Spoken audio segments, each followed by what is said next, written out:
¿A dónde van los muertos? ¿No? ¿A dónde fue Francisco? ¿A dónde fue mi abuelo cuando se murió? Un tema que a mí me parece que es interesante porque hay una concepción bastante generalizada que ha sido promovida por parte de la Iglesia, del cristianismo en general, de que, bueno, te morís y pasan dos cosas, o vas al cielo o vas al infierno. Ujú. Y ni lo uno ni lo otro es Ajá, cierto desde la perspectiva de las escrituras hebreas. contame Da más. lo mismo cuáles sean tus obras, morís y no vas ni al cielo ni al infierno. Lo que yo quiero leer es primeramente bastantes textos de lo que es el mal llamado Antiguo Testamento, para sentar la base de que cuando uno muere, descansa en lo que es la tierra, e incluso desciende, conforme establece el texto, al lugar de los muertos, y desde allí luego uno va a ser en un día venidero resucitado. O sea, bueno o malo, lo único que, En diferentes tiempos. según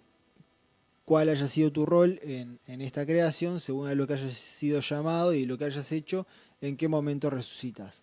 También me parece importante recalcar que mucha gente, también ayudado por causa de las traducciones, leen el texto de las escrituras con anteojos que vienen de otras cosmovisiones. Entonces, por ejemplo, leen que el texto dice alma e interpretan que cuando el texto en las traducciones de la Biblia habla de alma, lo interpretan como con esta idea platónica de un alma inmortal. De alguna manera después esa misma alma viene a reencarnar nuevamente, y que de ahí trae un conocer que viene de antes. Todo esto es completamente ajeno a lo que establece el texto de las escrituras.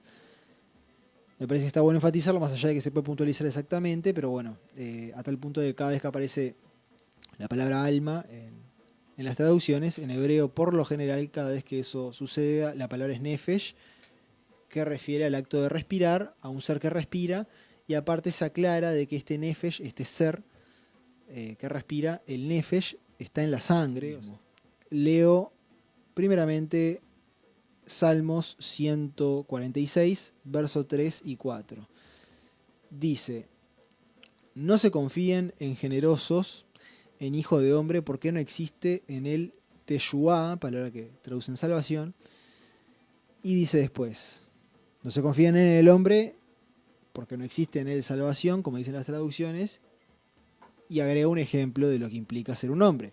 Sale su viento o su espíritu, vuelve a su tierra, en aquel día se pierden sus pensamientos, o perecen sus pensamientos. ¿Qué es lo que implica esto? Que en cuanto uno exhala el espíritu que le fue dado de parte del creador de los cielos y la tierra, allí perecen los pensamientos del ser. Pero además también en aquel día vuelve a su tierra, vuelve a la tierra de la que fue formado en contexto, ni cielo ni nada por el estilo. Pero sigamos leyendo. Salmos 115, versos 16 y 17. Los cielos de los cielos son para Yahuwah, el creador de los cielos y la tierra, y la tierra entregó a los hijos del hombre. La tierra entregó a los hijos del hombre, no entregó el cielo ni nada por el estilo. No son los muertos los que enaltecen a Yah, y no son los que descienden al silencio, o ni los que descienden al silencio. Entonces acá se establecen dos cosas. Los que mueren no enaltecen al Hacedor de los cielos y la tierra, y se habla de ellos como que descienden al silencio. Entonces, descienden además. Ni suben al cielo, no, descienden. Los muertos en general, no está hablando acá de buenos ni de malos. Salmos 104, verso 24, 27, 28 y 29. Dice: cuán grandes son tus obras, Yahuwah, todas con sabiduría las hiciste, llenas la tierra de tus posesiones. Todos ellos, verso 27, hablando de la creación, en ti esperan para que les des el alimento de ellos a su tiempo. Les das a ellos, lo recogen, abres tu mano, se sacían de bien. Escondes tu rostro, se estremecen, retiras el espíritu de ellos, expiran, y al polvo de ellos vuelven. O sea, una vez que el creador de los cielos y la tierra retira su espíritu del ser, ¿uno a dónde va? Al polvo de la tierra del cual uno fue formado. Vamos, Salmo 30, el verso 9 que dice... Sí, ¿qué provecho hay en mi sangre en que caiga a la tumba? ¿Te confesará el polvo? ¿Anunciará tu Entonces verdad? acá el que está escribiendo esto desde una perspectiva de que está parado del lado de la justicia, porque el que hace esto es David, y David, o David, el rey David, claramente en el texto de las Escrituras demostraba tener confianza en que iba a recibir el favor del Hacedor de los cielos y la tierra, y sin embargo cuando él habla de su propia muerte, él no asume de que él se va a ir al cielo, él asume que él va a descender a la tumba, y dice, ¿te confesará el polvo? O sea, le está de alguna manera pidiendo extensión de sus días de vida para seguir confesándolo, para seguir proclamando su nombre, sus obras y seguir impartiendo justicia basada en la instrucción del Creador de los cielos y la tierra. Entonces le hace una canción, el Salmo 30 específicamente, y le dice, te confesará el polvo, anunciará tu fidelidad. Un poco antes dice, Yahuwá, levantaste desde el Sheol mi ser. El Sheol es el lugar de los muertos. Ya explicó qué es. Me reviviste cuando caía al pozo. Me reviviste cuando caía al pozo. Entonces acá la muerte, desde la perspectiva de las escrituras hebreas, uno desciende a un lugar que se le llama el pozo, que se llama el lugar de los muertos, el Sheol. Sheol viene de la palabra hebrea Sha'al, que significa inquirir, demandar, pedir, y en ese sentido el lugar de los muertos es un lugar que constantemente está demandando y está por consiguiente recibiendo a los muertos. Y es un lugar que desde la perspectiva de las escrituras está abajo. Y me parece interesante esto porque en la concepción, digamos, cristiana o que ha promovido el cristianismo, lo que está abajo es de alguna manera el infierno, pero no tiene nada que ver con esto, ¿no? Con lo que establece el texto. Salmo 6, verso 6, porque no existe en la muerte tu memoria, o sea, no hay tal cosa como que morís y entonces va tu alma y está reconsciente y accede a la luz. Eso de la perspectiva de las escrituras hebreas no es así. Si alguien lo quiere ver así, está buenísimo desde otra perspectiva, pero no es la del texto de las escrituras hebreas, del texto bíblico, porque no existe en la muerte tu memoria. En el Sheol, en el lugar de los muertos, ¿quién te confesará? En contexto, nadie. En este sentido también, en Isaías, sección 38, versos 18 y 19, está escrito: porque el Sheol, el lugar de los muertos, no te confesará. ¿La muerte te enaltecerá? No. ¿Esperarán los que descienden al pozo en tu fidelidad? En contexto, no. El vivo, ese te confesará como yo hago hoy. El Padre a los hijos enseñará tu fidelidad. Eclesiastés, sección 9, veamos, dice, del verso 3 al 6, este es un mal en todo lo que ha sido hecho debajo del sol, que le acontezca a uno como a todos, y que además el corazón del hombre esté lleno de maldad y necedad haya en sus corazones mientras ellos viven, y después a los muertos. Porque, ¿quién es el que elige? Esto que acabo de leer, porque ¿quién es el que elige? Nadie lo traduce, no entiendo por qué. Dice, en todos los vivos existe esperanza, porque el perro vivo es mejor que el león muerto. Porque los vivos saben que morirán, pero los muertos no saben cosa alguna, y no hay todavía para ellos recompensa, porque es olvidada la memoria de ellos. También el amor de ellos, el odio de ellos, la envidia de ellos, hace rato se perdió, y porción no hay para ellos todavía, nunca, en todo lo que es hecho debajo del sol. ¿Qué es lo interesante para mí destacar de acá? Bueno, no hay tal cosa como una reencarnación, claramente, desde la perspectiva de las escrituras, porque, o sea, morís y marchaste de tu porción de lo que es debajo del sol. Esto no está excluyendo lo que es la resurrección, el tema que ahí habría que considerar un montón de cosas, porque en la resurrección el mundo va a ser transformado, incluyendo el sol, la luna y las estrellas, todo eso también. Entonces hay que entender acá el lenguaje de todo lo que está teniendo lugar cuando habla de las obras debajo del sol. En esta creación presente, en este ciclo que estamos, vivís una vez y luego morís. Claro, no es lo mismo entonces la reencarnación que la resurrección, son cosas totalmente distintas. Entonces me parece también interesante esto, pero los muertos no saben cosa alguna.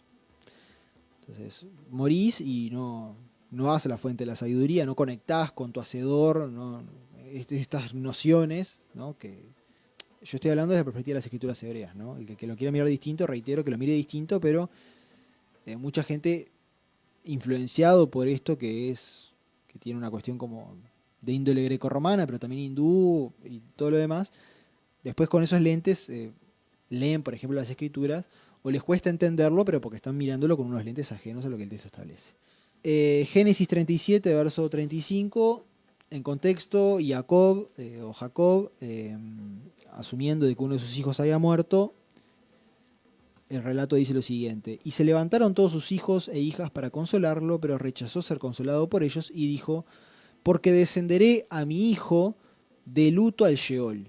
Y lloró por él su padre. Entonces, Jacob pensó que uno de sus hijos había muerto y no quiso consolarse y dijo: en luto, o sea, enlutado, en tristeza, voy a descender a mi hijo al Sheol, al lugar de los muertos.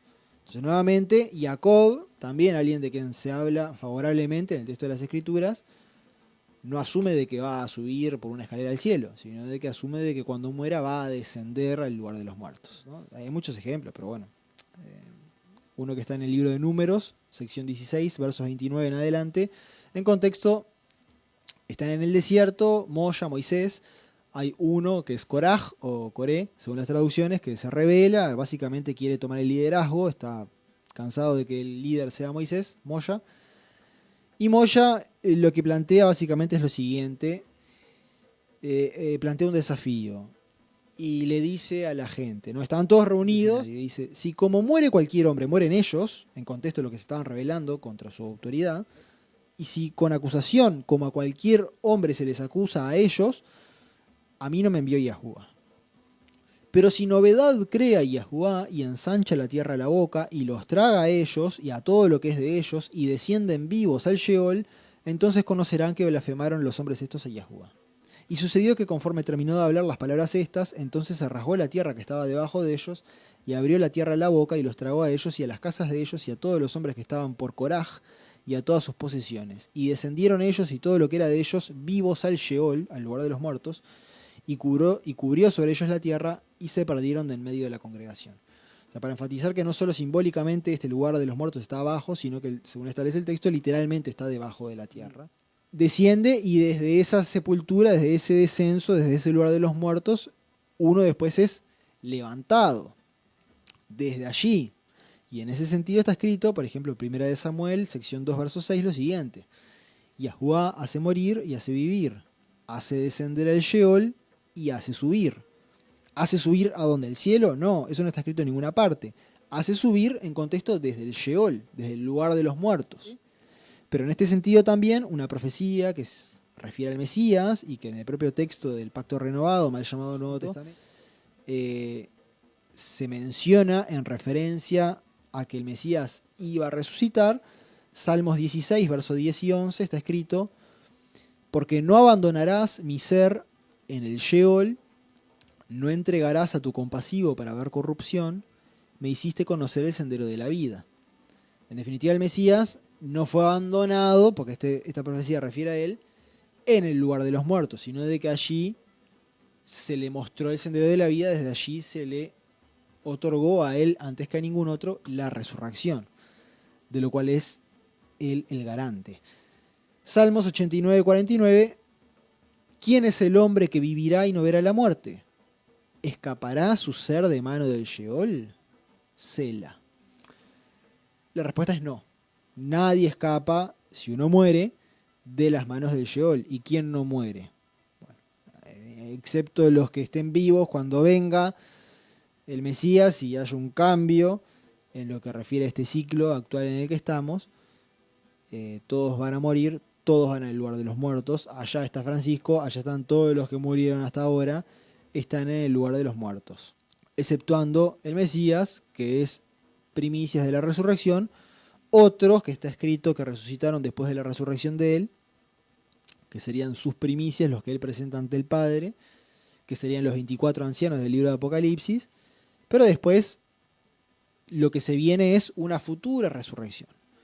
Resurrección que, conforme establece el texto, va a ser primeramente de los que son del Mesías, o sea, los que dan testimonio de él, los que están en su camino, o los que deberían estarlo, y de ellos él va a separar a unos para vida y otros para muerte, y después hay una resurrección general de todo ser, en el cual van a ser juzgados cada uno según sus obras. Referente a la resurrección, en Ezequiel sección 37. Yo voy a leer rápidamente la traducción.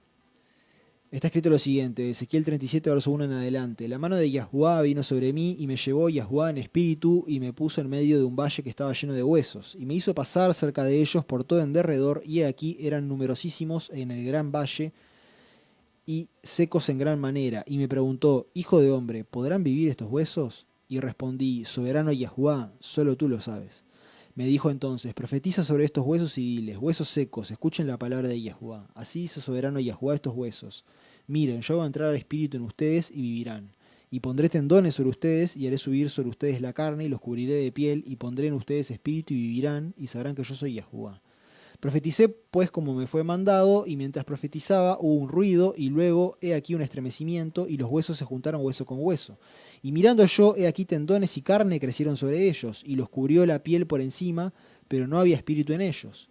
Entonces me dijo, profetiza al espíritu, profetiza, hijo de hombre, y di al espíritu. Así dice soberano Yahuwá, ven de los cuatro vientos espíritu y sopla sobre estos muertos para que vivan. Y profeticé como me había sido mandado, y el espíritu entró en ellos y vivieron, y se pusieron sobre sus pies una multitud grande en extremo. Me dijo luego, hijo de hombre, todos estos huesos son la casa de Israel.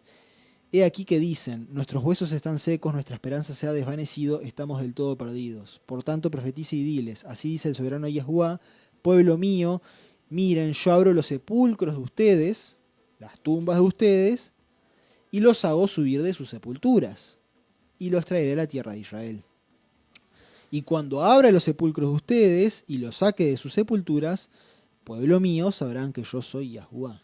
Y pondré mi espíritu en ustedes y vivirán, y los pondré en su propia tierra, y sabrán que yo Yahuwá he hablado y lo he cumplido, dice Yahuwá. O sea, en una referencia, una resurrección venidera, de aquí viene la costumbre entre los hebreos de sepultar con bastante cuidado los huesos.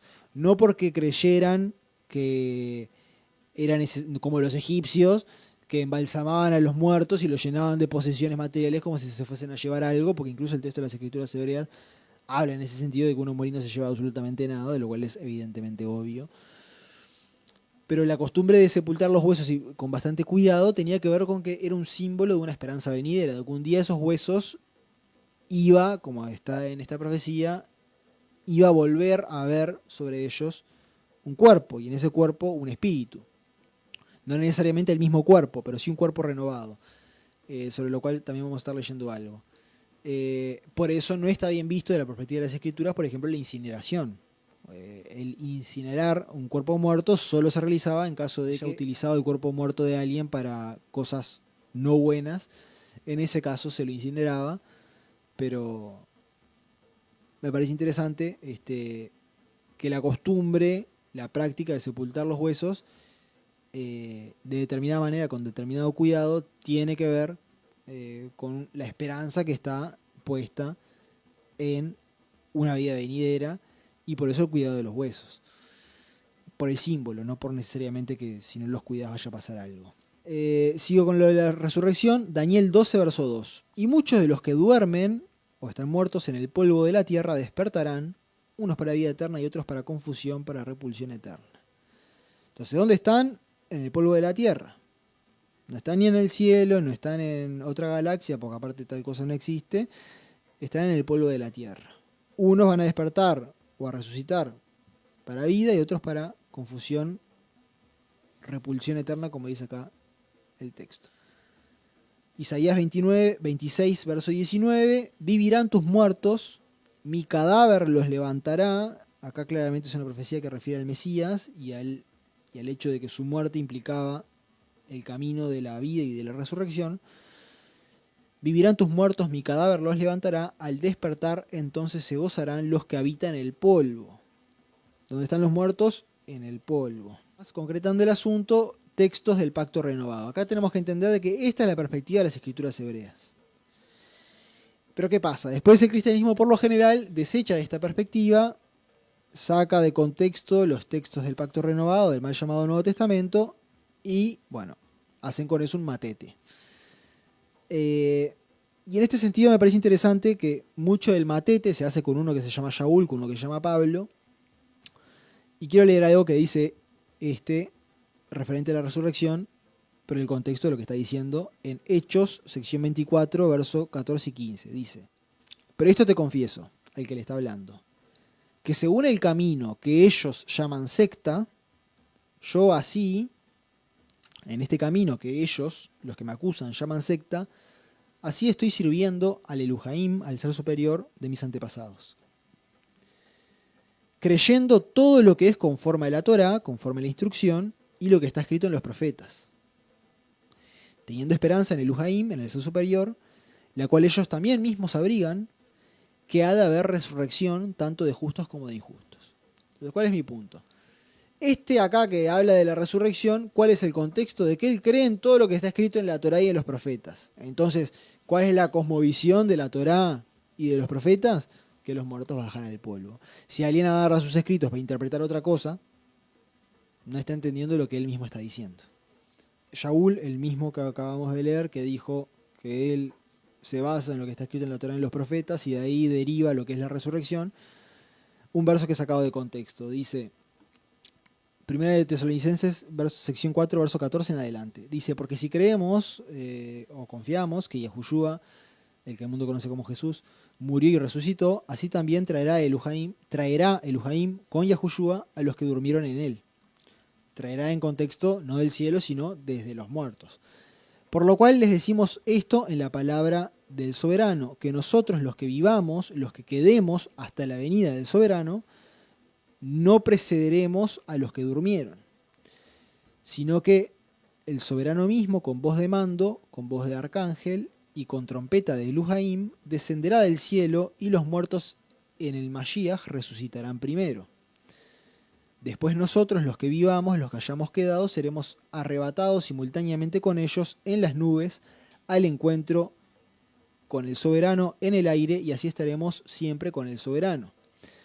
Y esto lo sacan de contexto para decir, bueno, lo vamos a encontrar en el aire y así estaremos siempre con el soberano, flotando en las nubes. No, lo que acá está hablando es de una resurrección que va a ser a nivel mundial, y que cuando venga el Mesías entre las nubes, conforme está escrito, todo ojo le verá, los que son de él, al escuchar su voz, van a levantarse y van a recibir, evidentemente no por propia capacidad, al Mesías en su venida entre las nubes, en un acto que no tiene que ver con la capacidad de uno mismo, pero que tampoco implica este contexto de que uno va a quedarse ahí flotando, sino de que es un texto que es sacado de contexto, porque en realidad, conforme oran, ¿no?, los cristianos, Padre, venga tu reino, el reino celestial viene, no es que uno va, Padre, ascienda yo al cielo, no es esa la famosa oración, es Padre, venga tu reino.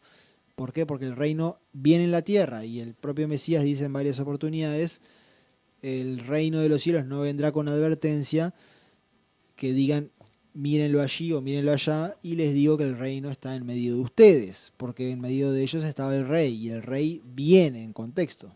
El rey, que es el Mesías, viene a reinar sobre la tierra. De esto el libro de Apocalipsis aparte habla claramente. Primera de Corintios 15, versos 51 en adelante. Miren, les digo un misterio, no todos dormiremos, en contexto, no todos moriremos, pero todos seremos transformados, en un instante, en un abrir y cerrar de ojos, en la última trompeta, porque sonará la trompeta, estas son las trompetas del Apocalipsis, y los muertos serán resucitados incorruptibles, y nosotros seremos transformados, porque es necesario que esto corruptible sea vestido de incorrupción, y esto mortal sea vestido de inmortalidad. Como verán, la ausencia de todo escenario de cielo en todos estos relatos, e incluso de infierno, es notoria.